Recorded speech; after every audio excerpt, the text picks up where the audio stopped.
ඔන්න අද මම යන්නේ ඔයාලට මේ රටේ තියෙන ලස්සනම තැන් ටිකක් පෙන්නන්න. ඉතින් වීඩියෝ එක හොඳින් බලාගෙන ඉන්න. ඔයාලට ලස්සන දේවල් මේ රටේ නැත්නම් මම ඉන්න මේ මෝල්ට රටේ දේවල් දැනගන්න පුළුවන් වෙයි. මම දැන් මේ බස් එකේ යන්නේ මම මේ බස් එක ගත්තේ සෙන්ට් ජූලියන් වලට. මේ එහෙ ලස්සන දේවල් ටිකක් තියෙනවා වල පෙන්නන්න. ඉතින් මේ රටට එන්න කැමති නැත්නම් යුරෝප් රටකට එන්න ආසාවෙන් බලන් ඉන්න උනන්දුව දක්වන අය මේ වීඩියෝ එක බලන්න නැති වුන් ඵලයල්. රයිට්. එහෙනම් ඉතින් අපි මේ වීඩියෝ එක මේ විදිහට පටන් ගන්නවා. මේ තමයි බස් එක මම ගත්ත. ඇත්තටම මේ ජීවිතේ අපි විඳින්න ඕන දේවල් උත්තරම ලංකාවේ ඉන්න මිනිස්සු විඳිනවා අඩු. ජීවිතේ විඳවනවා තමයි ගොඩක් කරන්නේ. ඉතින්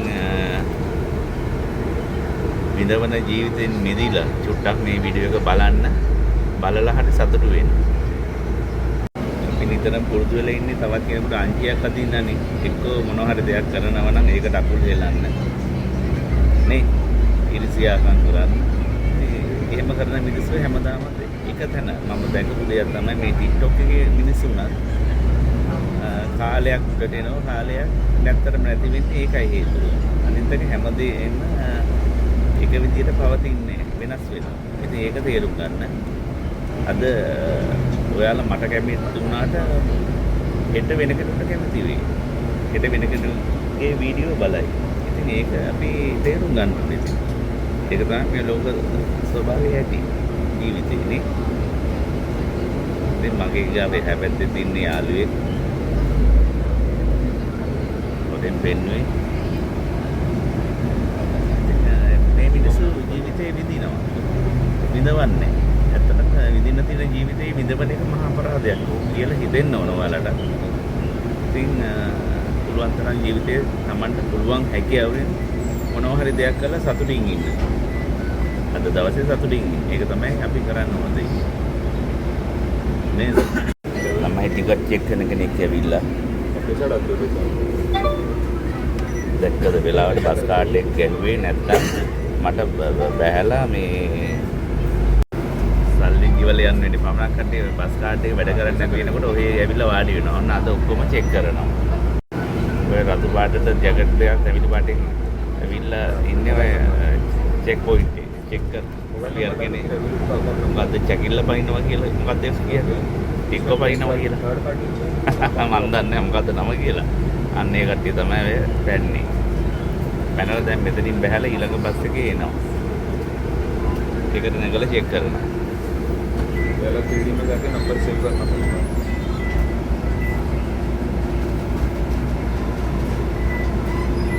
मारू තමයි වීඩියෝ කරාවා කියන මේ අදිසි කාඩ් එක අත මේ මැෂින් එකට පන්ච් කරලා නැතුව නැගගන ඔන්න ඒකටත් දනුවම් විඳින්න ඕන. මෙන්න මේම අත්දැකීම මේ ලයිව් පෙන්නන අත්දැකීම.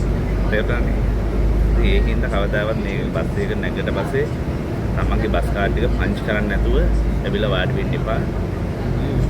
අනිවාර්යෙන්ම කම්මැලි නැතුව බස් කාඩ් එක පන්ච් කරන්න නැත්නම් යුරෝ 50ක් ගෙවන්න ඕන.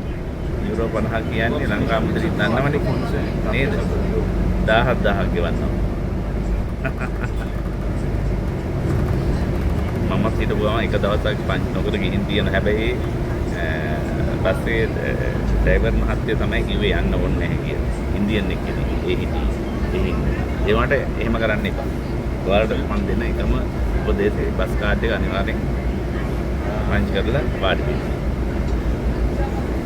ඒතර මතක තියාගන්න.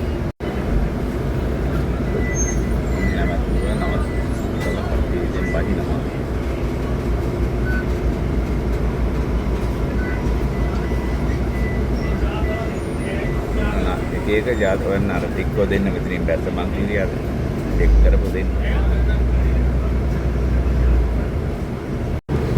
ඔයාලා ගහලා බලන්න මෝල්ට වල සෙන්ට් ජූලියන් ස්ලීම කියන්නේ ලස්සන පැති.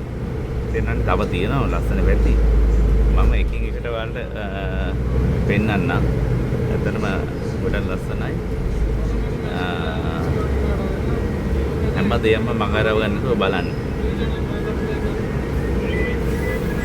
ඇඳුම් වලට අයට ඇඳුම් වලට ආසයට 70%ක ඕෆ් එකක් තියෙනවා.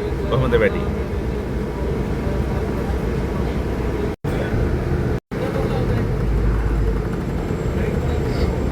ඉතින් ළමයි මෙහි හැබැයි එක දෙයක් තියෙනවා ඔය අපේ ලංකාව වගේ තැනින් තැන බස් නවත්තන්නේ මේ ඔය තියෙන බස් ස්ටොප් එක තියෙන්නේ.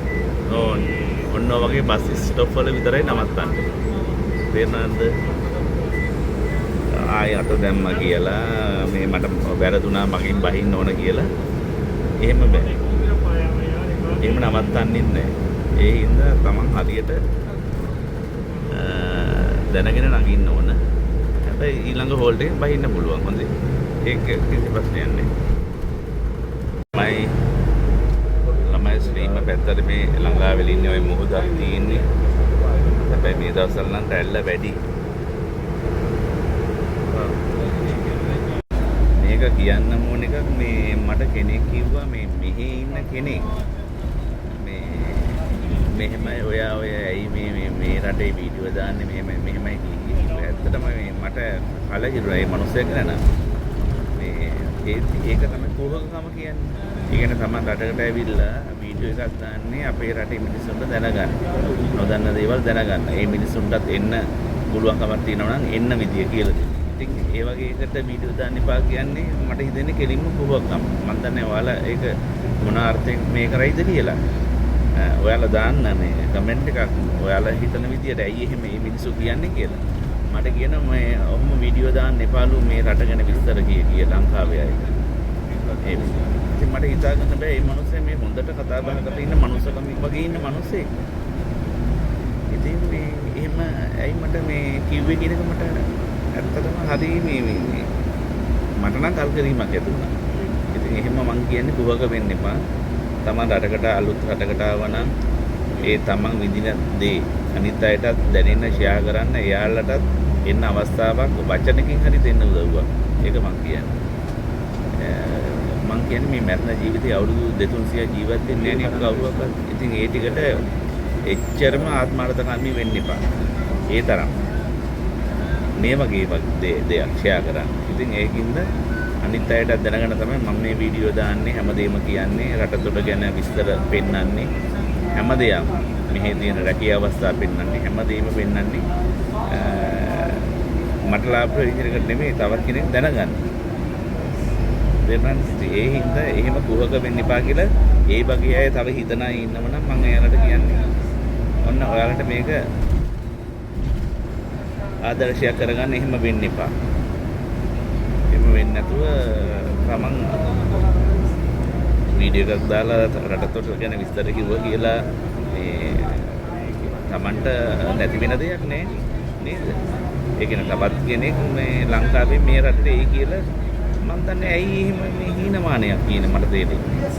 ඒක මහ ලොකු දෙයක් නෙවෙයි. ඉතින් ඇවිල්ලා මේ රටවල් වල ක්ලීනින් කරත් නැත්නම් විදායක ශ්‍රේණිය වට දෙයක් කරත් ඔක්කොම එක සම මට්ටමේ සලකන රටවල් මේ රෙස්පෙක්ට් කරනවා හැම මිනිස්සෙකුටම. ඉතින් ඒ හින්දා ඇවිල්ලා ඕන දෙයක් කරහලා මම නම් මේ ලැට් එකක් උනත් හොදන්න ලැජ්ජ වෙන්නේ.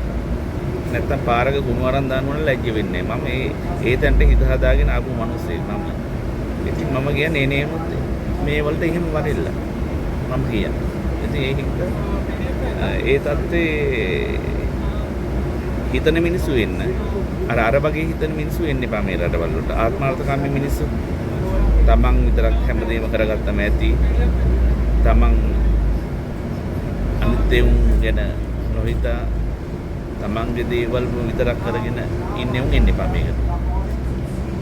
තවත් මිනිස්සෙක් ගැන සානුකම්පිතව හිතන හිත උණු වෙන අන්න එහෙම මිනිස්සු ටිකක් මේකට වදින්න. එහෙම වුණොත් ලස්සන තැනකට මේ රටේ සිංහල මිනිස්සුයි ඉඳි ලස්සන තැනක. තේරුණාද? තරහ වෙන්න එපා.